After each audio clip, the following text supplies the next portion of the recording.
Come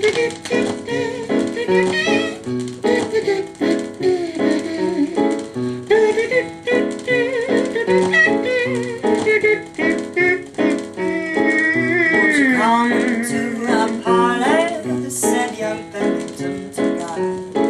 We have many curiosities to make the time to fly.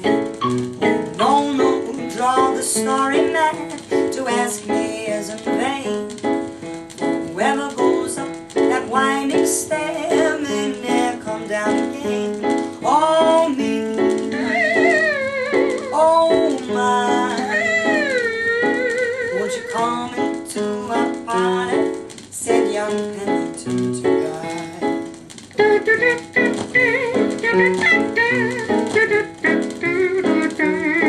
Said young Pennington to God, dear friend, whatever can I do to attest the warm affection that I've always felt for you?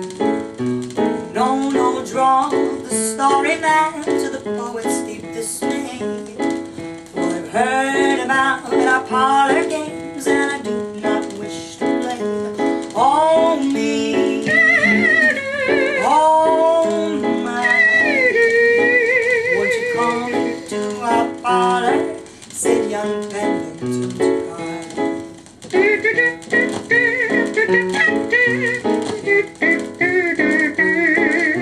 We have within our parlor many stories to relate, many guests extraordinary.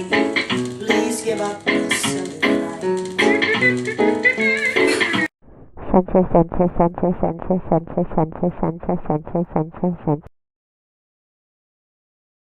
Dear Parlour Games, I am writing in protest because I hear you failures are making a feature film. Oh, I can only imagine the spectacle. First of all, I imagine you failures resorting to that all-purpose tired trope of having the theme song that gets itself repeatedly flubbed. Very clever in terms of endearing yourself to your audience, except that your audience is onto you. Plus, how can you failures even dream of a feature film when your little song and dance show takes place in a parlor, as in one room, as in not epic, as in not cinematic, as in using a DV camera, so definitely not an actual movie, even technically, you failures. Sincerely, Rick Brown. Okay, welcome back to the Parlour Games movie, and now it is time for Poetry Hatch.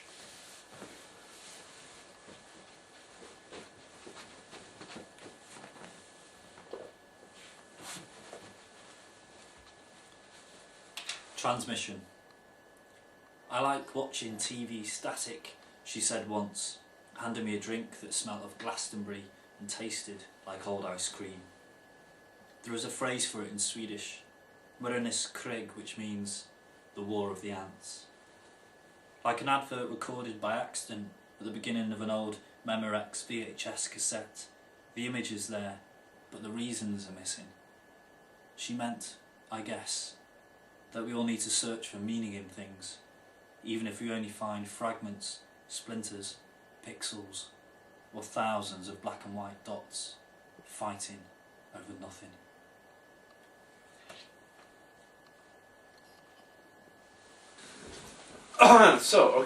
If you were in Los Angeles and you typed in 104.4 FM to your radio dial, Or you dialed it 104.4. I haven't been in Los Angeles for a while, so I'm not sure what you would be listening to. You might be between stations. Okay. You might be listening to static, or you might be listening to...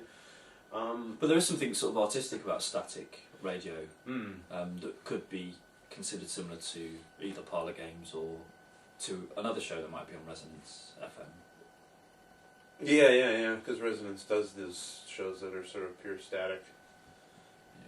Do you listen to static? Like, sometimes. I met a girl once who loved listening to static, and she used to watch the static you get on television as well. But maybe we can show some. Oh, you wrote that poem about her. Yeah. Is that correct? Yeah. Do you know that poem off the top of your head? I don't, but maybe we can come back to that later on. What were you going to say? We can show What TV static looks like, because it's a thing. It's going to be an interesting point, actually. Will you get TV static in a digital era? Oh, well, maybe, but maybe you would also get, maybe instead of static, static will transmogrify, and static will evolve into, you know, how when the digital thing stops, like it's hit like a DVD hits a rough spot, and it sort of goes all squarey. And like there's all squares for a second, then it keeps going, or it stops altogether, and you're like, But do you think literature will change in that way? I mean, if you think, I always imagine that literature's been inspired by technological development throughout history. So if you imagine that some poems or books have got TV static or static in them, will the digital era therefore change that notion of static in poetry? I don't know. You would imagine that they would, well, like you have e-books now, right? So perhaps it will, I'm not sure, you would have the poem on an e-book then, and you would, the static would be there, but it would be something else. It would be static relating to the, you know, whatever composes a digital thing, a nanobyte or a megabyte or a binary code or the 00001111111000, you know. So it could just be a list of binary numbers. Yeah.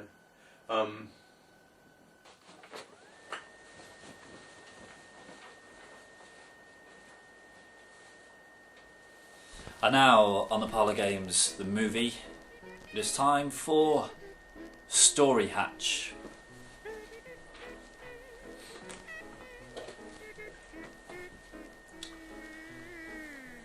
Fetterman had been trying to give the same plastic carrier bag away to the last 10 customers. Everyone came up with only 1 or 2 items they could easily carry without a bag, and so didn't want the bag. "They're bent on preserving the natural world," murmured Fetterman. The bag developed 1,000,000 lunar wrinkles as it waited to be used and was crumpled by Fetterman's frustrated right hand. Pretty soon it would become undesirable as a bag, but he couldn't just throw it out. That would be wasteful. He might even have to take the bag home his own self. "One of these bastards in the line better want the goddamn carrier bag," he murmured. An old woman arrived with nothing but a pile of cans of beans, and Fetterman broke into smiles. He deserved a break, after all, because it gnawed always at Fetterman that one of his great-great-great-grandfathers had been justly killed by Indians. "Native Americans," Fetterman corrected himself. "But he deserved it for sure," Fetterman reminded himself. "Yeah, in fact, asked for it." Fetterman thought, maybe genealogy is too involving a hobby for me. "Could I have a paper bag? Thank you," said the old woman. The end.